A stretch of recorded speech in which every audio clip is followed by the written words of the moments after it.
जय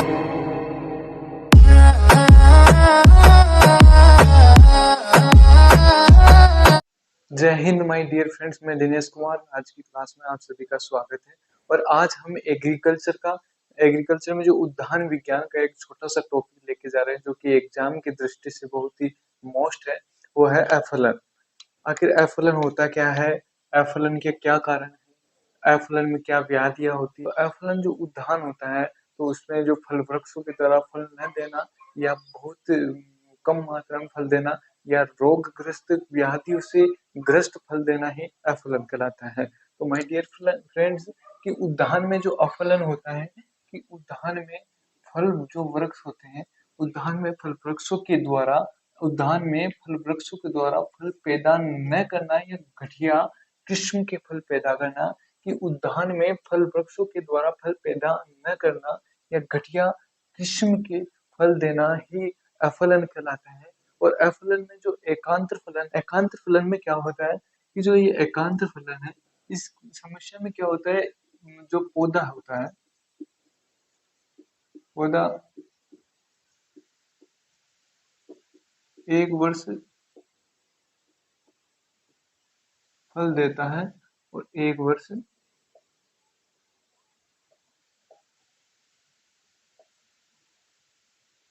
फल बिल्कुल भी नहीं देता। कि एकांतर फलन क्या होता है, कि एकांतर फलन में जो फल वृक्ष होते हैं, वो एक वर्ष तो फल देते हैं, उसके दूसरे वर्ष फल नहीं देते, देते हैं तो बहुत ही कम मात्रा में देते हैं, या रोगों से ग्रस्त फल देते हैं, या बिल्कुल भी फल नहीं देते हैं। ये एकांतर फलन की समस्या है। और जो एकांतर फलन की समस्या है, ये आम में पाई जाती है। आम का जो फल वृक्ष होता है, उसमें ये एकांतर फलन की समस्या मुख्यतः पाई जाती है, जो एक अफलन का कारण है। और अफलन के जो कारण पढ़ेंगे हम, एफलन के कारण में जो पहला कारण आता है बाह्य कारण। बाह्य कारणों में कई प्रकार की समस्या आ जाती है। वातावरण से संबंधित समस्या आ जाती है, कीटों से संबंधित समस्या हो जाती है। जिस जगह वो फल वृक्ष लग रहा है, उस जगह की जो मिट्टी कैसी, मृदा कैसी है, उसका पीएच ठीक है कि नहीं, ये सारे जो कि बाह्य कारण आ जाते हैं। तो इसमें हम बाह्य कारण पढ़ेंगे। तो कुछ वातावरण से संबंधित कारण है माय डियर फ्रेंड्स, की वातावरण से संबंधित कारण जैसे कि अधिक तापमान होना, या बहुत अधिक या कम वर्षा होना, या पाला पड़ जाना, या ओलावृष्टि की जो सहन शक्ति होती है पेड़ पौधों की, अगर उससे ज्यादा लिमिट अगर प्रकाश की आएगी, या प्रकाश बहुत ज्यादा तादाद में पड़ेगा, तो जो पुष्प होते हैं वो अ, फलन से पहले ही मुरझा कर झड़ जाएंगे। और जो वर्षा है, वो अगर अधिक तादाद में हो जाएगी, अगर अधिक तादाद में वर्षा होने से क्या होता है, कि जो फल वृक्ष के जो पुष्प फलन से पहले झड़ जाते हैं, या जो ओलावृष्टि हो जाती है, तो फल वृक्ष झड़ जाते हैं। फल वृक्षों की जो पुष्प होते हैं वो झड़ जाते हैं, जिससे अफलन की प्रमुख समस्या पैदा हो जाती है। और जो पाला पड़ने से जो जीव द्रव्य जम जाता है पेड़ पौधों की टहनियों में, जिससे कि अफलन की प्रमुख समस्या आती है। और दूसरा कारण जो पढ़ेंगे, कीट व रोगों के संक्रमण के कारण। जब बहुत ज्यादा अधिक वर्षा हो जाएगी, तो वो पानी अगर पेड़ के चारों ओर भर जाएगा, वो कीचड़ में बदल जाएगा। और कीचड़ में क्या है कि कई प्रकार के जीव, जो सूक्ष्म जीव पैदा हो जाते हैं, उससे कि पेड़ पौधों में, फलों में संक्रमण का बहुत ज्यादा डर हो जाता है। तो ये एक कारण है कि कीट व रोगों का संक्रमण हो जाना, ये एक अफलन की प्रमुख समस्या है। एफलन की प्रमुख समस्या है कीट व रोगों का आक्रमण हो जाना। जो तीसरा कारण आता है, मृदा अधिक अम्लीय व क्षारीय होने के कारण भी अफलन की प्रमुख समस्या पैदा हो जाती है।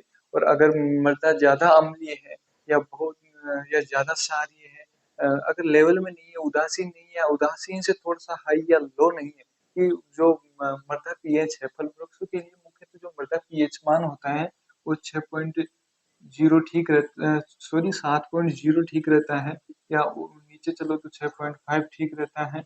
अगर इसके ऊपर चलते हैं, तो 7.5 से 8 8 ले लो, या 8.5 तक ठीक रहता है। फिर इससे ऊपर या 6.5 से नीचे पीएच भी ठीक नहीं रहता। उसमें क्या होता है कि अफलन की प्रमुख समस्या पैदा होती है। एक आता है कि पोषक तत्व, जो कि बोरोन होता है, फास्फोरस होता है, सल्फर होता है। इसकी कमी से क्या होता है कि आपको पता है कि पुष्प जो होते होते हैं, फास्फोरस है, बोरोन है, सल्फर है, इसकी अगर पर्याप्त मात्रा रहती है, पौधे को पर्याप्त मात्रा मिलती है, तो पुष्प का सही प्रकार से निर्माण हो पाता है और वो एक अच्छा फलन दे पाता है। परंतु अगर इनकी कमी हो जाती है तो ये वो पुष्प सही प्रकार से नहीं आएंगे और अफलन की समस्या पैदा हो जाती है। जो पांचवा कारण आता है फल वृक्षों की पर्याप्त व समय पर सिंचाई न करना। की फल वृक्षों की ये पर्याप्त व समय पर सिंचाई न करना भी अफलन का प्रमुख समस्या है। और कटाई छटाई के समय पर न करना फल अफलन की समस्या है कि अगर हम टहनियों को, जो पुरानी टहनियां हैं वो गल गई, जो ज्यादा सूख कर भंगुर हो गई है, अगर उनकी कटाई छटाई नहीं करेंगे तो उन पर पुष्प नहीं आएंगे और अफलन की समस्या होगी। और कटाई छटाई नहीं करेंगे तो पेड़ जो फल वृक्ष है उसमें फूटान की समस्या, अगर फूटान नहीं होगा, नई शाखाओं का निर्माण नहीं होगा, उन पर पुष्प नहीं आएंगे और अफलन की प्रमुख समस्या पैदा हो जाती है। तो इसका स्क्रीनशॉट ले लीजिए। तो माय डियर फ्रेंड्स, अब दूसरा कारण पढ़ेंगे अफलन का, जो कि बहुत मुख्य कारण है। तो दूसरा कारण है जो आंतरिक कारण, जो कि पहले हमने जो बाह्य कारण पढ़ ली, जो कि प्रकृति से संबंधित थे, जो पीएच, मृदा वगैरह इनसे संबंधित थे। अब आंतरिक कारण पढ़ेंगे। तो आंतरिक कारण में जो पहली समस्या आती है डाइकोगेमी की। डाइकोगेमी क्या होता है कि यह एक ऐसी अवस्था है कि डाइकोगेमी एक ऐसी अवस्था है जिसमें पुष्प के जो नर जननांग या मादा जननांग जो भाग होते हैं, पुष्प के नर व मादा जननांग भाग दोनों अलग अलग समय में परिपक्व होते हैं। दोनों अलग अलग समय में परिपक्व होते हैं। कि डाइकोगेमी क्या होती है माय डियर फ्रेंड्स, कि डाइकोगेमी इस अवस्था में जो पुष्प होता है, पुष्प के जो नर जननांग भाग और जो मादा जननांग भाग होते हैं, इन दोनों की परिपक्वता में भिन्नता पाई जाती है, अर्थात ये दोनों अलग अलग समय पर पकते हैं। तो इसमें जो ये पुष्प होता है,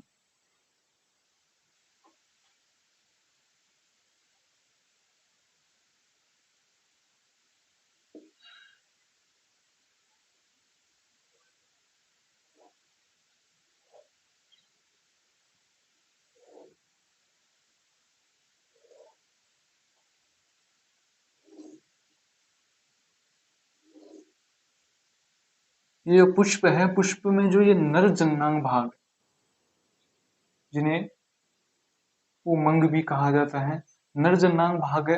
और इस नर जननांग जो भाग है, जो पुमंग पुमंग के ऊपर ये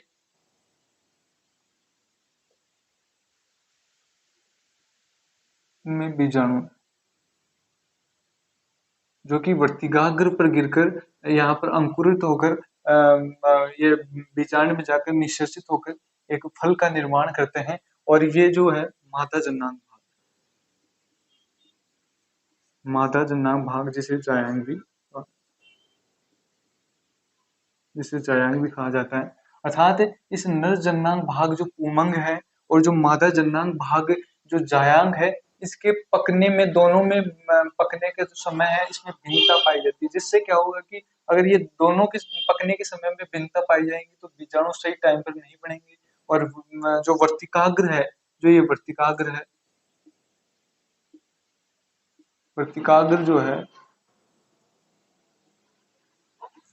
वर्तिकाग्र पर बीजाणु नहीं गिरेंगे, और बीजाणु नहीं गिरेंगे तो निषेचन नहीं होगा, और निषेचन नहीं होगा तो एक प्रकार से सही प्रकार से फल का निर्माण नहीं होगा। तो जो डाइकोटोमी समस्या है, जिसमें नर और मादा जन्नांगों के परिपक्वता में परिपक्वता का जो समय है उसमें भिन्नता पाई जाती है, जो कि एक प्रमुख समस्या है। तो वो डाइकोटोमी जिसे दो भागों में बांटा गया है।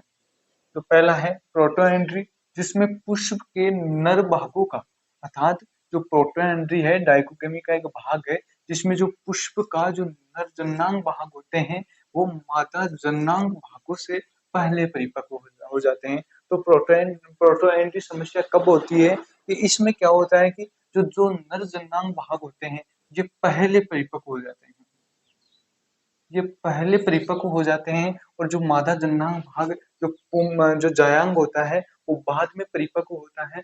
तो ये प्रोटोएंट्री है। और दूसरा आता है प्रोटोगायनी। प्रोटोगायनी इस समस्या में क्या होती है, पुष्प के जो मादा अंग है वो नर अंगों से पहले, अर्थात जो पुष्प के मादा जननांग भाग होते हैं वो नर अंगों से पहले ही परिपक्व हो जाते हैं। और इस समस्या में जो उल्टा हो जाता है कि प्रोटोएंट्री और प्रोटोगायनी एक दूसरे के विपरीत है। तो इसमें प्रोटोगायनी में क्या हो जाता है कि जो मादा जननांग भाग है, जो पुमंग है, ये तो पहले परिपक्व हो जाता है, पहले पहले परिपक्व हो जाता है, परंतु जो पुमंग है ये परिपक्व नहीं होता और ये बाद में परिपक्व होता है। तो इस समस्या से क्या होता है, इनके जो पकने के समय में जो भिन्नता पाई जाती है, इससे पुष्प में क्या होती है, विसंगति पैदा हो जाती है और फलन सही प्रकार से नहीं हो पाता और ये एक अफलन की प्रमुख समस्या पैदा कर देता है। और अब दूसरा कारण पढ़ेंगे जो कि आंतरिक कारणों में, तो इसका स्क्रीनशॉट ले लीजिए।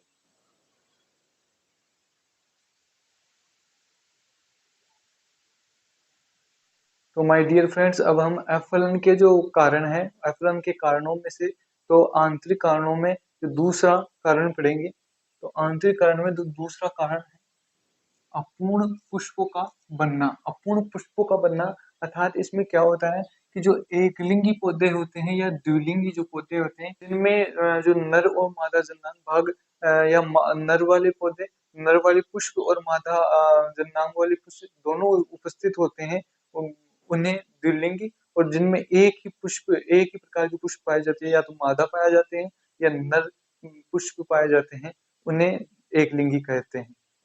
तो एकलिंगी या द्विलिंगी जो पौधे होते हैं, इनमें केवल एक ही पुष्प क्रम का बनना अपूर्ण पुष्प कहलाता है। कि जो एकलिंगी पौधे होते हैं या द्विलिंगी पौधों में केवल एक ही पुष्प क्रम का बनना अपूर्ण पुष्प कहलाता है। कि अगर एकलिंगी जो पौधा होगा तो एकलिंगी पौधे में केवल नर जननांग भाग ही पाए जाएंगे, तो वो अपूर्ण पुष्प है। या द्विलिंगी पौधा है, उसमें नर जननांग भाग और मादा जननांग भाग दोनों प्रकार के पुष्प उपस्थित हैं, परंतु वो अलग अलग जगह हैं। उसमें एक पुष्प में नर और मादा जननांग भाग नहीं है, तो इसलिए वो भी अपूर्ण पुष्प कहलाता है। तो इसमें ये इसे दो प्रकार से बांटा गया है, इसे डायोसियस और मोनोसियस। डायोसियस में माने होता है एकलिंगी कि नर व मादा पुष्पों का अलग अलग पौधों पर पाया जाना ही डायोसियस कहलाता है। तो इसमें क्या होता है कि जो पौधा होता है,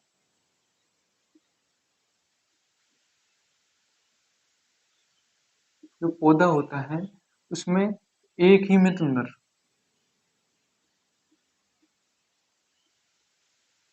एक पौधे में केवल नर ही पुष्प हो, या दूसरा जो पौधा है, दूसरा पुष्प में केवल मादा पुष्प ही हो।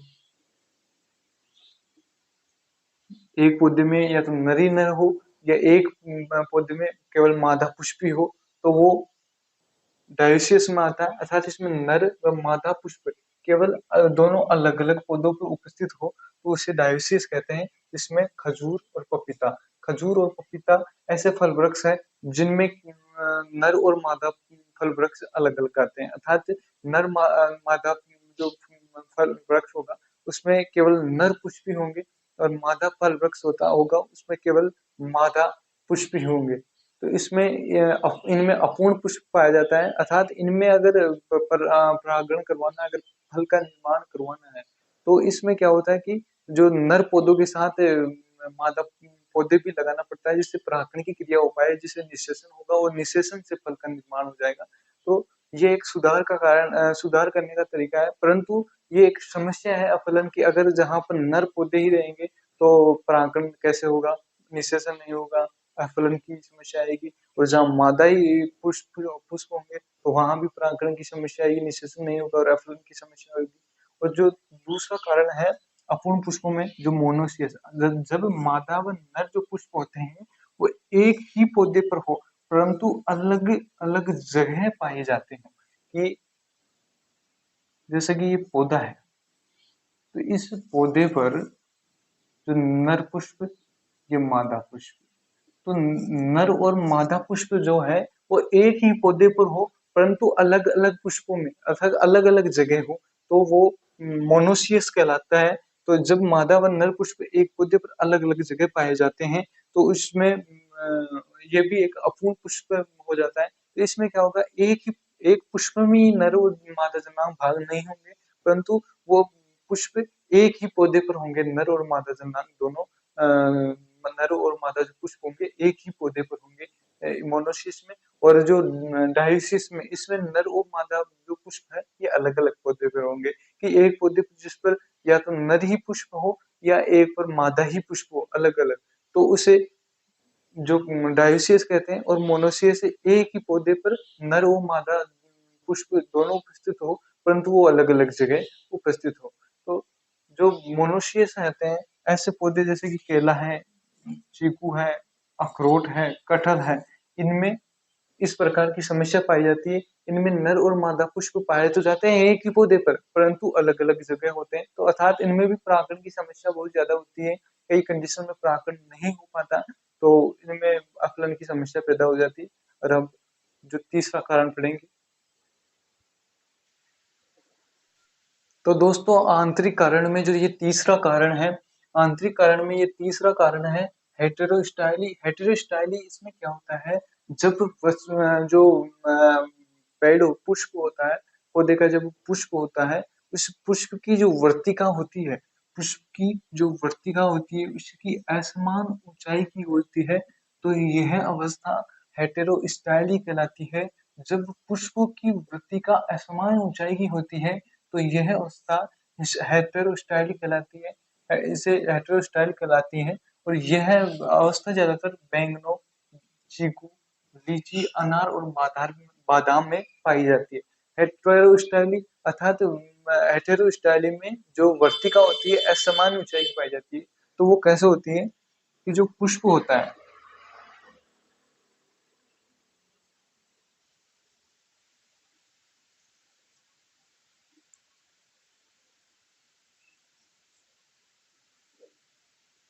जो ये पुष्प होता है,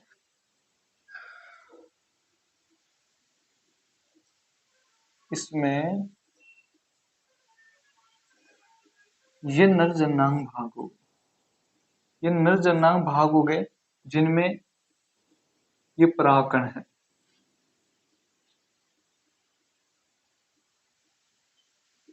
अब आपको पता है कि जब परागकण वर्तिकाग्र पर गिरेंगे तो ही निषेचन की प्रक्रिया शुरू हो पाएगी। और जब ये निषेचन की प्रक्रिया शुरू हो पाएगी तब भी फल का निर्माण होगा।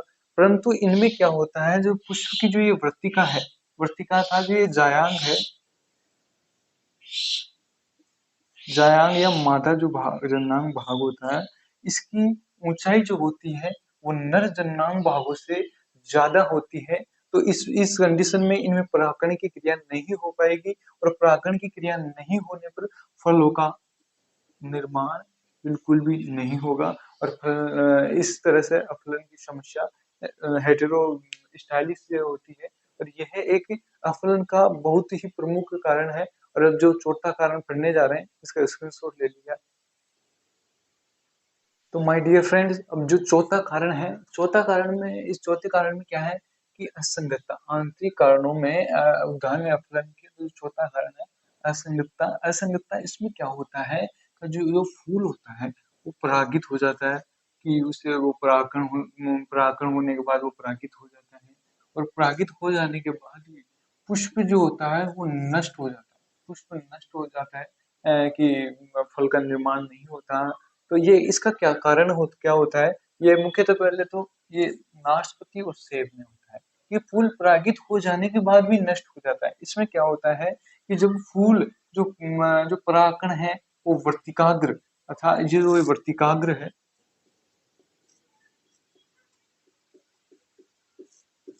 वर्तिकाग्र पे जो एक परागकण है गिर जाते हैं। और ये वर्तिका है,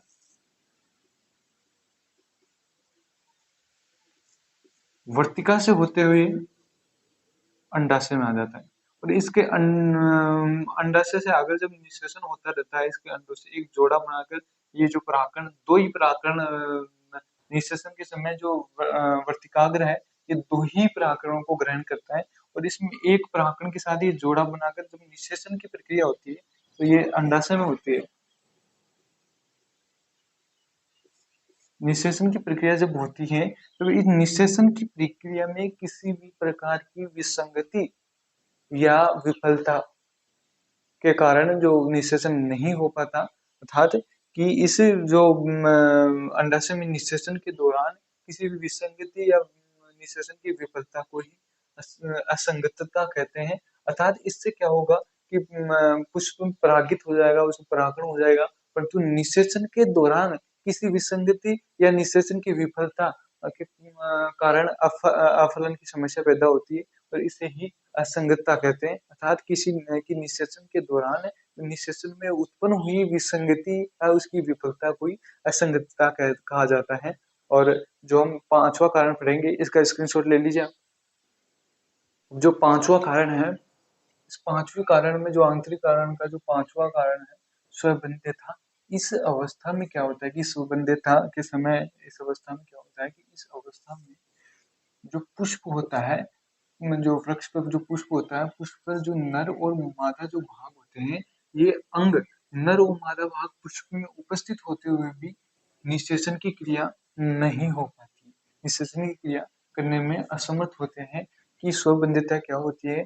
कि स्वबंध्यता जब होती है पुष्प में, इस अवस्था में क्या होता है कि पुष्प में नर और मादा जन्मांग भाग दोनों उपस्थित होते हुए भी वो निषेचन करने में असमर्थ होते हैं। तो ये इसलिए होता है ये कि जो पुष्प होता है, पुष्प में जो नर भाग होता है, हर नर भाग में जो परागण पाए जाते हैं, परागण वर्तिकाग्र वर्तिकाग्र पर वर्तिकाग्र पे गिरने के बाद किसी आनुवंशिक बाधा के कारण वो अंकुरित नहीं हो पाते, और वो अंकुरित नहीं होंगे तो वो वर्तिका से होता हुआ अंडाशय में नहीं जाएगा, अंडाशय में नहीं जाएगा तो निषेचन में बाधा आएगी, और निषेचन में विसंगति उत्पन्न होने पर वो अफलन की समस्या आएगी, फल नहीं बनेगा।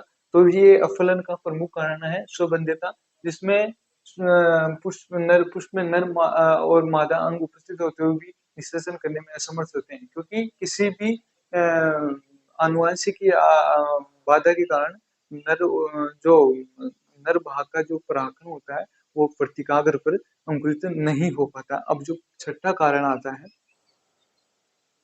जैसे है तो कार्बन नाइट्रोजन अनुपात है। कार्बन नाइट्रोजन अनुपात, अगर पौधे में कार्बन नाइट्रोजन अनुपात सही अनुपात में नहीं होगा तो उसमें उससे क्या होगा कि फल वृक्ष में अफलन की समस्या आएगी। जो कार्बन होता है, कार्बन अर्थात कार्बोहाइड्रेट, अगर कार्बोहाइड्रेट की कमी होगी तो फलन अच्छा नहीं होगा, और नाइट्रोजन की कमी होगी तो वानस्पतिक वृद्धि अच्छी नहीं होगी। तो कार्बन नाइट्रोजन अनुपात भी अफलन की प्रमुख समस्या है। और जो फल फल वृक्ष होते हैं कि फलन हेतु कार्बन नाइट्रोजन अनुपात है, CN अनुपात जो होता है 3:2 रहना चाहिए, कि अच्छे फलन हेतु जो पौधे में कार्बन नाइट्रोजन अनुपात होता है वो 3:2 रहना आवश्यक है।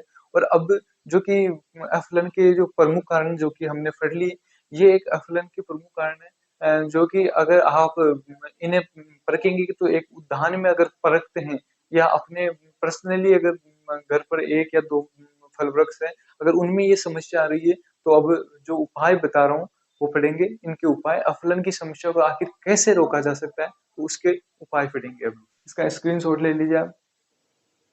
माय डियर फ्रेंड्स, अब हम पढ़ेंगे अफलन को रोकने के उपाय।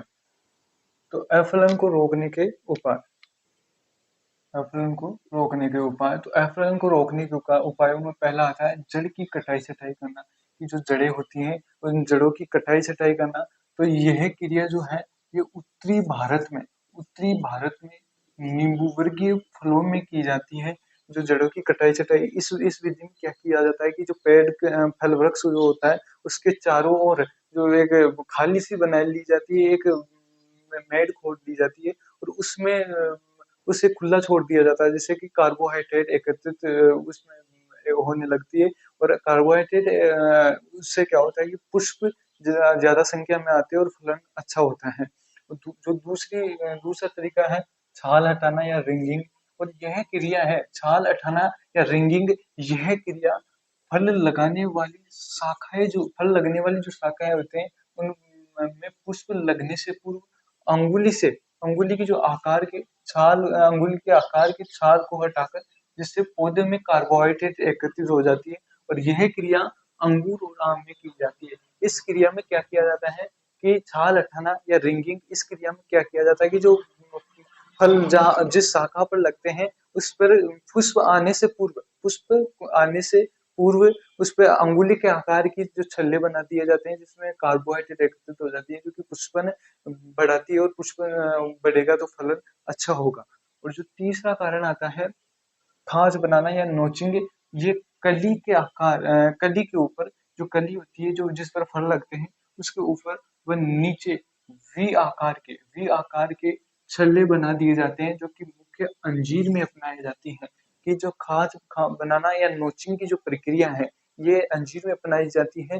रिंगिंग है इसी का एक रूप है। इसमें भी जो कार्बोहाइड्रेट का रोल होता है, कार्बोहाइड्रेट जो वी आकार के जो छल्ले होते हैं वो खुले रहने से कार्बोहाइड्रेट ज्यादा एकत्रित करने लगता है पौधा और फलन अच्छा होता है पुष्पन होने से। और फिर जो चौथा कारण आता है गार्डलिंग विधि, जो कि यह विधि अंगूर की शाखा अंगूर में ज्यादा अपनाई जाती है। गार्डलिंग विधि और ये अंगूर की जो शाखा होती है इसमें 3 सेंटीमीटर का 3 सेंटीमीटर लंबाई का छल्ला बनाते हैं। कि जो गर्डलिंग विधि है ये अंगूर में मुख्यतः अपनाई जाती है और इसकी जो अंगूर की जो शाखा होती है उस पर 3 सेंटीमीटर का छल्ला बना दिया जाता है। और अब आता है ये पोलिनाइजर लगाना। पोलिनाइजर क्या होते हैं? पोलिनाइजर वे पौधे होते हैं जो दूसरे पौधे को परागण देते हैं, जो कि जैसे कि सेब, बेर हुई, आम हुई, पपीता, इनमें पोलिनाइजर लगाया जाता है। सेब, बेर, आम और पपीता, इन जो फल वृक्षों में पोलिनाइजरों का उपयोग किया जाता है। पोलिनाइजर क्या होते हैं? पोलिनाइजर वे होते हैं जो कि फल वृक्षों को परागकण देने का कार्य करते हैं। जो छठा कारण आता है डालियों को झुकाना। ये इस क्रिया में क्या होता है कि जब फल वृक्ष, जो बड़े फल वृक्ष होते हैं उनकी डालियों को झुका दिया जाता है तो बीच की जो टहनियां होती है उन पर जो धूप है वो नहीं लगती और उस पर प्रकाश, टहनियों को झुकाते हैं जिससे प्रकाश सही प्रकार से पड़ने पर फल पुष्पन अच्छा होगा। पुष्पन अच्छा सही होगा तो फलन की प्रक्रिया ठीक प्रकार से हो पाएगी। और जो सातवां कारण है पादप हार्मोनों का प्रयोग, जो कि पादप हार्मोनों का प्रयोग जो कि अच्छे फलन हेतु किया जाता है। इसमें क्या होता है कि जो नींबू वर्गीय या नींबू जाति या नींबू के जो फल वृक्ष होते हैं, जो वृक्ष होते हैं, इनमें 240 10 ppm मई व सितंबर माह में छिड़काव किया जाता है जिससे कि फलन बेस्ट हो जाता है। और जो आम होता है, आम में नैप्थेलिक एसिटिक एसिड NaA का या 2,4-D का 10 से 15 ppm अप्रैल माह में छिड़काव किया जाता है जिससे फलन बेस्ट होता है। तो माय डियर फ्रेंड्स, जो अफलन का हमने जो कारण पढ़ लिए कि किस प्रकार अफलन होता है, क्या क्या कारण है, जो मोस्ट इम्पोर्टेंट कारण पढ़ लिए और अफलन को रोकने के जो उपाय जो कि हम पढ़ लिए हैं। और इस तरह हमारा अफलन का जो टॉपिक है पूरा हो गया है। और आज की क्लास से मैं विदा लेता हूँ और कल मिलेंगे एक नए और बेहतरीन बेस्ट टॉपिक के साथ। आप इस तरह हमारा सपोर्ट बनाए रखें जिससे भी हमारा भी मोटिवेशन बना रहेगा।